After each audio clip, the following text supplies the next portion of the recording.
Welcome everybody, and more importantly, let me acknowledge that we are on the land of the Gadigal people of the Eora Nation, and I acknowledge elders past, present and future. The land in which we are in and on is very important to us as architects and landscape architects. It's very important we recognise that. I'm here just simply to be a head of school, Martin Bryant's my name, the head of school here, just to do the, as Gerard said to me, just do the diplomatic stuff, inviting, welcoming everyone. I want to say that this controversy between Sydney and Melbourne is something that I grew up with in Sydney.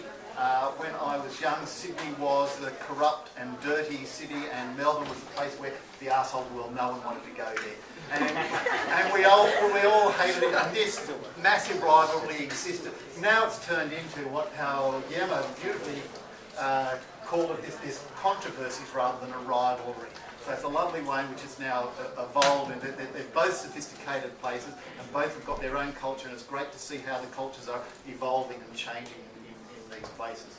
So I want to thank Guillermo and Erzi for setting these talk series up. It's fantastic that we're doing these things here. I also want to thank three sponsors who are very generous. One of them is President Nicholas at the back there from GHD Woodhead. Thank you, Nicholas. As well as BLP and Architectures also. They're not here, are they? But thank them then. They've got to thank you. Thank you very much. That's all I want to say. Thank you very much for coming. And Gerard is now going to introduce our speakers for today. Yeah, so do you need to say anything, Guillermo? No, sure, just go ahead. Okay. We are running late. Okay. So one thing Graham asked me to do, probably not so much introduce the speakers, which we can do. It's self-evident who they are, both practices I admire a lot, and that's part of actually the curiosity of the Sydney-Melbourne thing. So particularly for students who are here, one thing Graham wanted me to do is explain a tiny bit of context. So in about 2 minutes, I'm just going to try and explain a tiny bit of background. Because when Graham organised this, I probably, like many people, said to him, but why are you having the Sydney-Melbourne thing? That's all over. You know, we've now got Make Edition office in Melbourne, we've got Trias, Tribe, Carter Williamson in Sydney. With no disrespect to the works, you could do a sort of line-up, and is that one from Melbourne, is that one from Sydney? So what is this debate? There seems to be a more common interest in a series of things than perhaps there was in the past. And I was trying to work out where it started, and this is therefore, particularly for the Melburnians, an observation, probably not the official history, but I did wonder about the rise of Murcutt and Corrigan.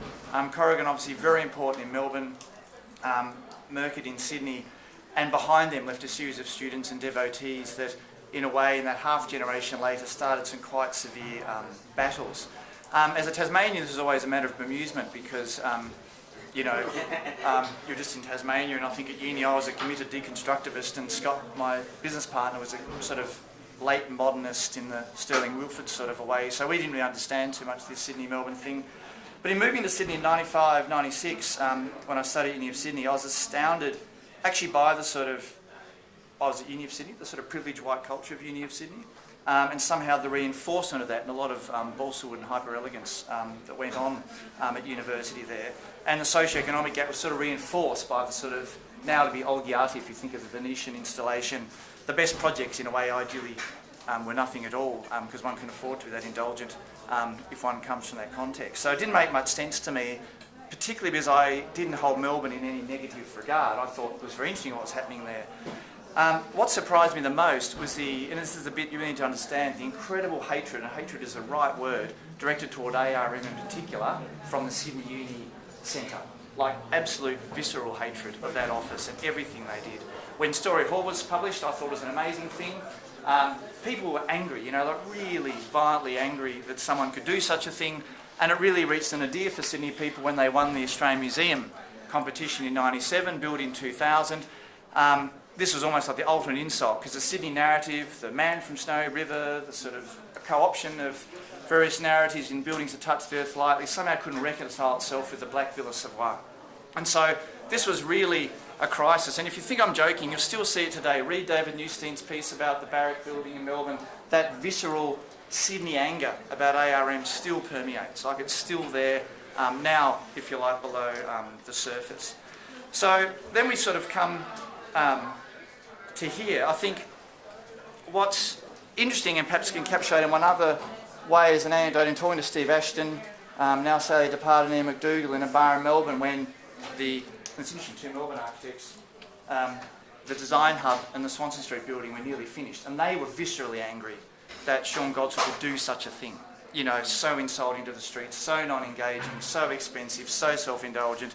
And so Carey in that context was their hero for this very open, in a way shabby, buzzy, generous set of spaces. And to me that was a way of, in a way, understanding the characterisation between two cities, even though there it was within one city. So as I said, I came to these two, as I said, I'm great fans of both of them, something I'm proud of at Terroir, that we never descended into the that and actually find lots of things interesting. Have you got, how do I advance the slide? Is it which one? Just each of them has to advance. Casey? Oh. It's a PDF. So what I did yesterday, I was trying to understand, I thought I'm just going to go very unedited to the first screen, about half a centimetre down of Sibling and Trieste. And then there's another slide with the second screen as a way of, in a way, trying to understand if there was a debate. So having done this, I then thought, wow, Guillermo was right. Because of course, what you see is a whole lot of, you know, incredibly sophisticated in Trieste, incredibly refined, incredibly beautiful, creative things that Terroir would only really hope to be able to do. And on the left is that sort of burst of social engagement, activity, lots of colour and movement. But as I have found out in watching Sibling, they are architects. I always wondered this, but the grid is always the answer. So what's interesting about Sibling is, like any good architect, there's something that's always the answer, no matter how diverse your project is. But they camouflage because the grid appears in different scales, different colours. But there is a very deep project there. So with that said, I thought this is a good way of, at least from the outside, saying, well, on the one hand, there isn't a difference. On the other hand, perhaps this is a perfect moment of curation, but all those things that Melbourne historically stood for, which we can say is making the cultural and social activity is very on the forefront. In Sydney, there is this question about ethics and morals and engagement implicit in an object. Maybe this is true, maybe this is not. What happens now, Guillermo? Just jump into the topic, no? All the conversations are going to be run through 4 topics that are Australian references, first works, global precedents, and under construction.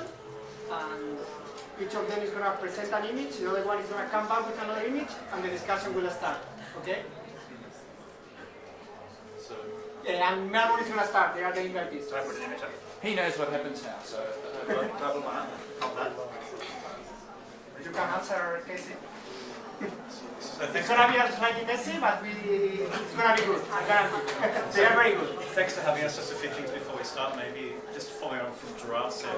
Once a Danish student came to Melbourne and we asked her why did she come to Melbourne to study architecture, she said she wanted to understand what kind of culture could produce such work. She was being quite kind. Also, I should say, Casey did work with us. I don't know if you know the history I of think there that was as well. some crossover, I wasn't sure. So I don't know if we've had any influence over you as well. I don't think so. Also, I think that's a very interesting invitation for us. I think it's a very Sydney invitation. It's going to be winners and losers. There's a competition. Excuse me guys, I'm sorry to interrupt. That fire alarm is an actual fire alarm, like there's smoke in the corridor. Yes. So I suspect... The fire warden's outside. I suspect it might be best for us to... Really? Take it Are you serious? Sydney wins!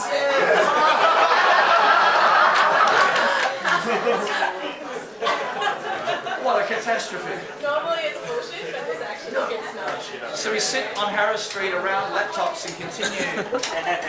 That's very Melbourne. We cannot do that.